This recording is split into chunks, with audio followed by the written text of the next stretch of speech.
Tapi, baik di lagu Stay ataupun solo itu tidak dikreditkan nama Jennie sendiri. Jadi seolah-olah Rose dan Jennie lah yang menjadi juru bicara dalam wawancara tersebut.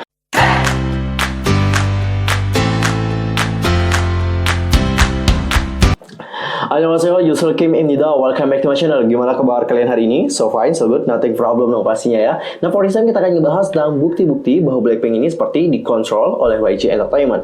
Ini untuk sumber aku ambil dari YouTube, Blackpink T dan juga Cookie Elite. Kalian pasti penasaran banget dengan hal tersebut, but wait, tahan dulu. Sebelum itu, pastikan dulu untuk bantu perkembangan channel aku dan cara subscribe, like, and comment, follow Instagram aku di @yusulkim, follow fans page aku di Facebook yaitu Detektif Teori, follow juga Twitter aku di @yusulkim2, dan pastikan juga jangan lupa nih untuk share video ini sebanyak-banyaknya kepada Blink yang lain dan juga K-popers yang lain. Gamsahamnida, tanpa basa-basi lagi, langsung aja kita masuk ke topik pembahasan.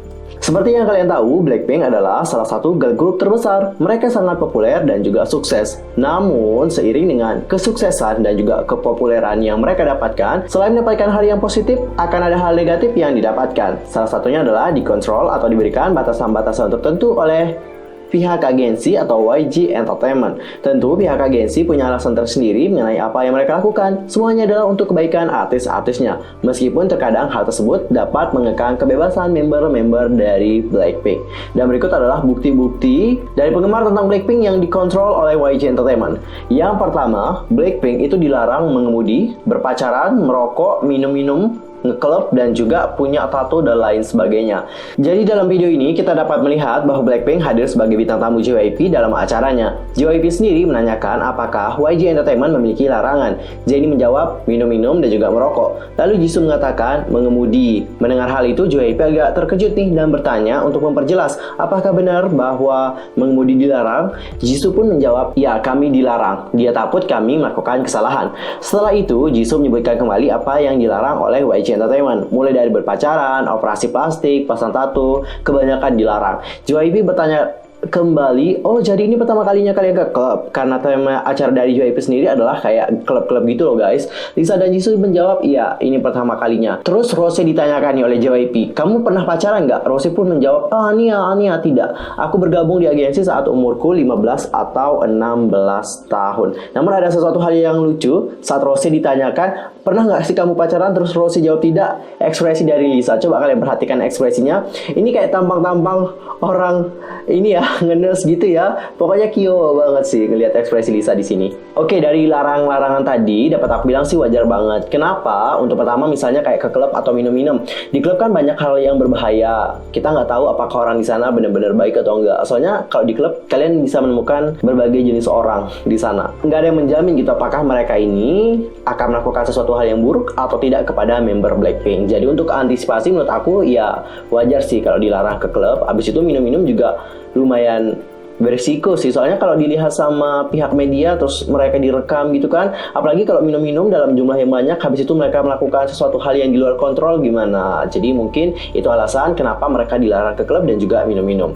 Apalagi untuk yang operasi plastik misalnya ya, terus juga pasang tato sama berpacaran juga dilarang kan. Hal-hal seperti ini biasanya ya kalau dilakukan oleh member Blackpink misalnya kayak oplas, pasang tato dan juga berpacaran, itu bisa ngebuat jiwa-jiwa dari haters ini dibangkitkan kembali dan menghujat mereka begitu. Tapi yang aku herankan adalah kenapa Jennie di sini bisa berpacaran kemarin dengan si Kai. Itu gimana ceritanya? Apakah itu dilakukan secara diam-diam atau bagaimana? Dan kita lanjut ke poin yang kedua, yaitu katanya ya Blackpink dilarang menulis lagu. Dalam sebuah wawancara, Blackpink ditanya oleh si presenter tentang bagaimana proses penulisan lagunya. Saat menjawab, ekspresi yang ditunjukkan oleh member-membernya kayak ragu-ragu gitu. Apalagi Jennie ya, itu kayak ragu banget untuk menjawab. Setelah itu, Rose mengatakan nih, ya sepertinya produser sudah memberikan yang terbaik. Maksudku, aku sudah pernah melihat mereka melakukannya sambil nunjuk Lisa dan Jennie, dan tidak ada yang dapat mereka ubah. Mereka mengubahnya dengan cara yang sungguh berbeda. Itu seperti ya, itu cukup bagus untuk melihatnya.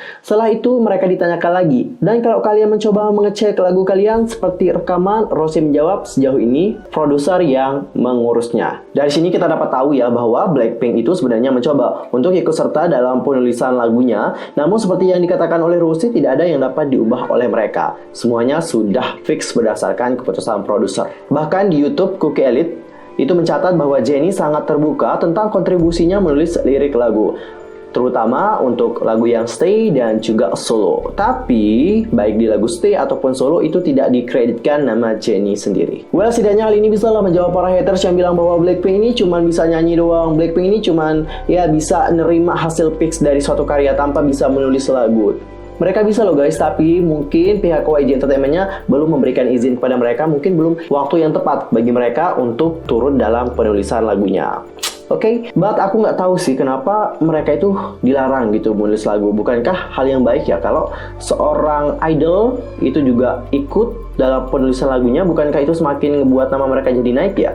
I don't know. Dan kita akan masuk ke poin yang ketiga, yaitu Blackpink dilarang untuk membahas tentang comeback. Dalam sebuah video, Jennie mengatakan, banyak dari kalian nih Blink yang menanyakan tentang comeback. Itu susah untuk diabaikan karena itu menyakiti perasaanku. Hanya membaca dan mengabaikannya. Aku tidak bermaksud mengabaikannya, hanya saja kita tidak terlalu yakin. Jadi aku harus seperti tidak membacanya. Jadi ya itu jawabanku untuk sekarang. Maafkan aku, tapi kita selalu bekerja keras untuk lagu dan album baru kita. Jadi jangan menyerah Blink, tetap semangat untuk kita berdua. Jadi dari video itu kita dapat tahu ya bahwa sulit bagi Blackpink sebenarnya untuk mengabaikan Blink yang mungkin selalu bertanya, kapan sih kalian comeback, kapan sih kalian rilis lagu baru, kapan sih comeback lagi dan menggemparkan dunia per K-popan. Itu kan banyak banget dari Blink yang bertanya. Sebenarnya Blackpink ini juga mau menjawab kalian gitu kan, tapi mereka tidak diberikan izin untuk melakukan hal tersebut. Mungkin YG Entertainment ingin memberikan surprise kepada Blink supaya nanti pas comeback itu boom banget. Jadi ya ditahan-tahan dulu, nggak diizinkan mereka untuk membocorkannya sekarang. Oke? Jadi Blink mohon pahami Blackpink ya, mereka itu tidak berniat untuk mengabaikan kalian, tapi mereka itu tidak diberikan izin untuk membahas hal tersebut. Jadi kalian jangan salah paham nanti ya sama Blackpink, oke? Dan kita akan masuk ke poin yang keempat, saat wawancara. Ada sebuah video yang menampilkan Blackpink saat diwawancara. Video itu menyebutkan bahwa Blackpink sangat hati-hati dalam menjawab setiap pertanyaan yang diberikan, sehingga mereka tidak melakukan kesalahan atau berkata-kata yang tidak.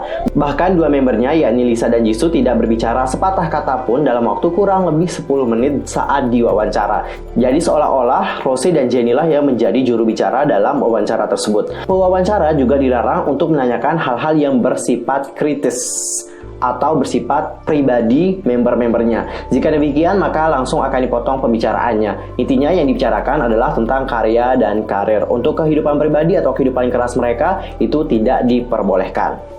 Dan berikut adalah video lengkapnya. Wie geht's euch? Gut.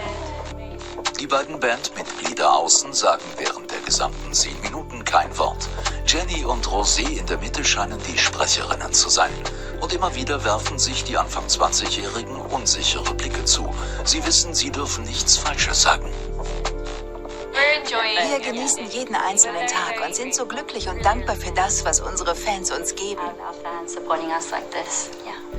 Und auch wir dürfen nichts Kritisches fragen, werden immer wieder unterbrochen. I think we should skip that. Let's just maybe talk about Kill This Love. Am Tag damit beschäftigt, ihre Tanz- und Gesangsperformance zu optimieren. Da geht es dann auch darum, dass das Privatleben natürlich darunter Als leidet. wir sie darauf ansprechen, spielen sie das Ganze herunter.